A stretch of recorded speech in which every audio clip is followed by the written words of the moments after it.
오일 쇼크보다 더한 공포라. 지금은 비상 상황입니다. 이게 무슨 말일까요? 자, 저는 늘 여러분들에게 지표를 가지고 말씀을 드리잖아요. 저는 그 지표가 진짜 중요하다고 생각합니다. 자, 여러분 이걸 한번 보세요. 지금이 얼마나 비상 상황인지. 2021년부터 시작을 해서요. 2026년까지 경제 성장률하고 물가 상승률을 비교를 해봤습니다. 그랬더니요.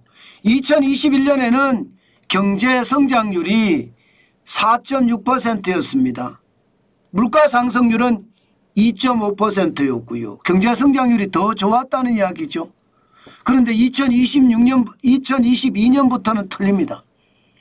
2022년에는 물가 상승률이 5.1%까지 올라갔고요. 경제 성장률은 2.7%까지 떨어졌습니다. 2023년도 마찬가지입니다.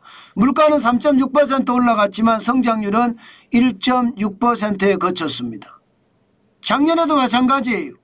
경제 성장률은 2%를 가까스로 달성을 했지만 물가는요 2.3%가 올라갔습니다. 문제는 올해예요.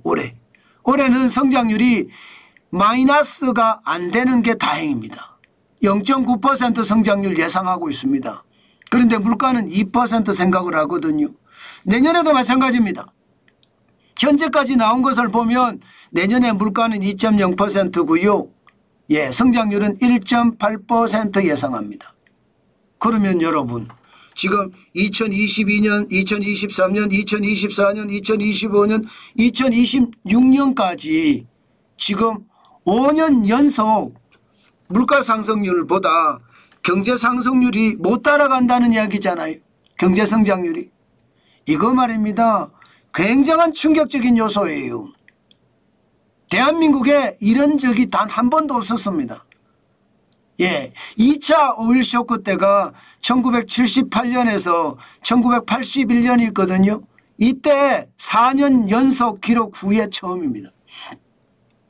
게다가 더 충격적인 요소는 여러분도 보시는 것처럼 말입니다. 이게 외부에 뚜렷한 충격이 없습니다. IMF 외환위기라는 충격이 있었고요. 글로벌 금융위기라는 충격이 있었고요. 코로나19의 위기라는 충격이 있었습니다. 오일쇼크 때도 1차 오일쇼크가 있었고요. 2차 오일쇼크가 있었습니다. 그만큼 중동에서 기름값을 워낙 갑자기 올리는 바람에 세계 시장에 충격이 됐다는 이야기예요. 그런데 지금은 말입니다. 여러분 충격이 있습니까? 외부로부터의 충격이 없습니다. 이게 미칠 노릇이에요. 제가 비상상황이라고 말씀을 드린 것은요. 외부로부터의 충격도 없는데 경제 성장률이 물가 성장률을 따라가지 못하는 것. 이것은 여러분 우리 경제가 저성장 쇼크에 빠졌다. 이렇게 얘기해도 여러분 틀린 말이 아니에요. 문제는 길잖아요. 장기 저성장이잖아요. 이것은 여러분 우리 경제가 잃어버린 10년, 잃어버린 20년, 잃어버린 30년이라고 이야기하는 일본 경제를 닮아가고 있다. 이렇게 해석해도 틀린 말이 아닙니다. 더더욱 충격적인 것은요. 2025년에 0.9% 성장을 하잖아요.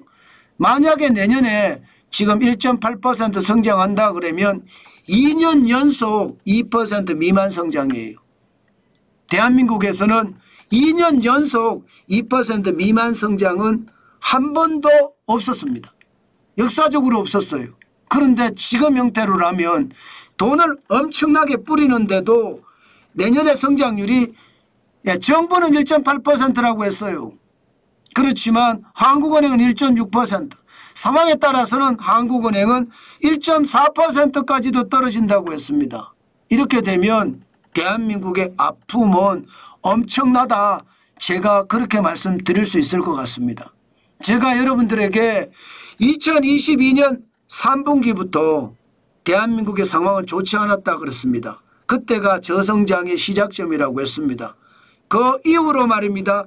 2023년, 2024년, 2025년 올해도 저성장이 계속되는 거고요. 점점 말입니다.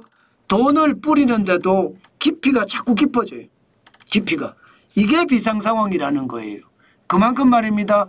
충격이다. 이렇게 이야기할 수 있습니다. 그만큼 말입니다. 난리죠. 사실 말입니다. 이렇게 저성장을 하는데 핵심은요. 간단해요. 간단해요. 여러분 돈이 없어요.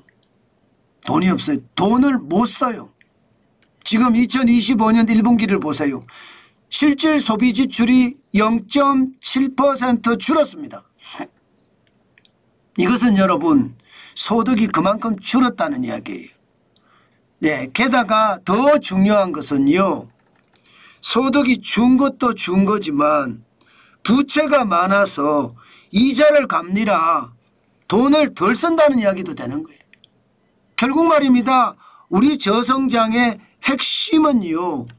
돈을 덜 버는 데다가 이자에 대한 부담이 크기 때문에 우리가 저성장이 된다는 이야기잖아요.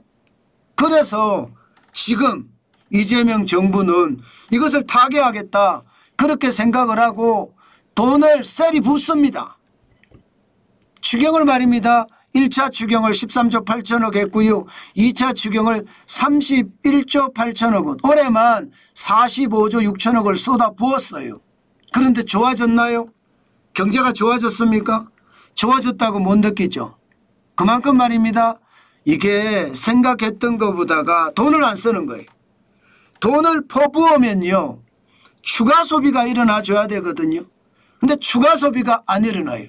정부가 준 돈도 다 안 씁니다. 예, 그만큼 말입니다. 돈도 다 안 쓰니까 추가 소비는 안 일어나는 거고 추가 소비가 안 일어나니까 지금 경제가 점점 비상 상황으로 돼 가는 거예요. 내년에도 돈은 퍼붓는다고 해요. 역대 최대의 증가폭입니다. 내년 국가 예산이 728조예요. 올해보다 8.1%가 늡니다. 난리도 아닌 수준이죠. 장난 아닌 수준입니다. 그것을 생각을 하면 내년에도 사실은 돈을 엄청나게 퍼붓는 거예요. 예. 그런데 이번에 퍼부어서 효과가 없는 것처럼 내년에 예산으로 계속 퍼붓는다고 해서 여러분 이거 효과가 저는 좋아질 것 같지는 않습니다.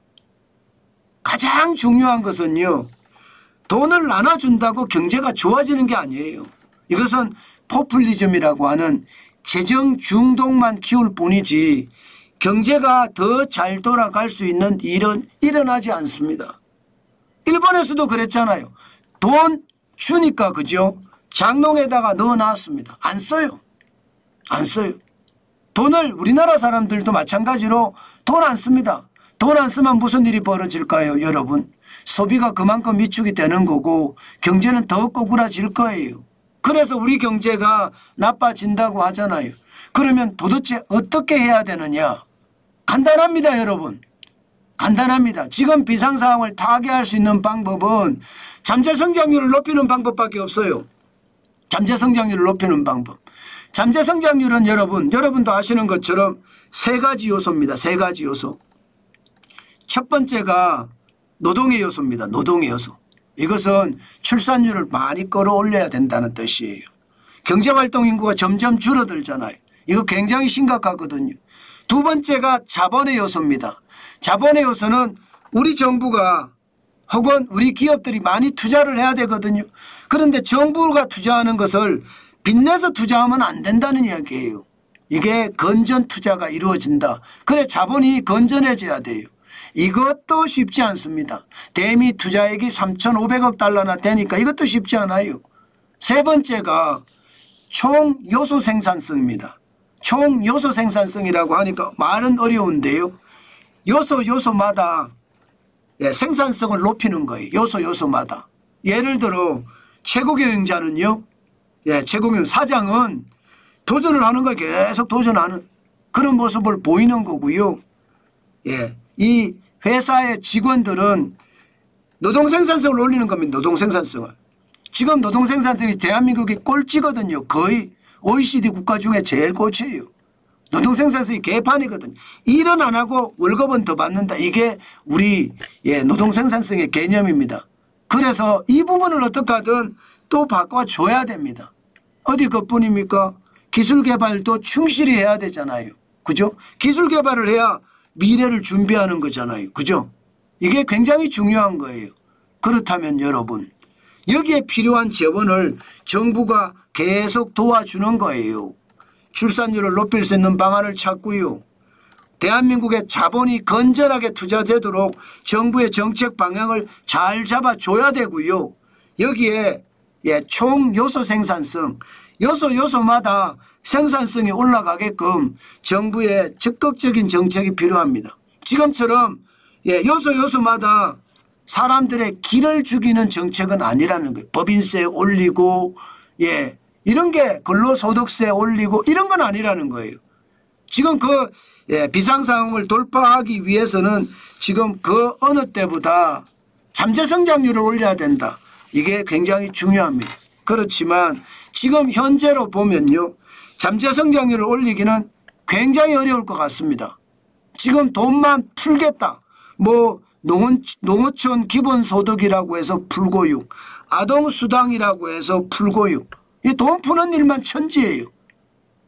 실제로 생산성을 높일 수 있는 그런 건전한 투자가 굉장히 적습니다. 그렇게 생각을 하면 지금 이 비상 상황을 쉽게 탈출할 것 같지는 않지요. 저는 그게 핵심이라고 생각하는데 아쉽습니다. 사실 소득을 늘려가는 것도 중요한 요소잖아요. 지금처럼 최저임금이 이렇게 높으면 자영업자도 그렇고요. 중소기업도 그렇고요. 중견기업도 그렇고요. 사람 안 뽑습니다. 내년에 최저임금이 1320원입니다.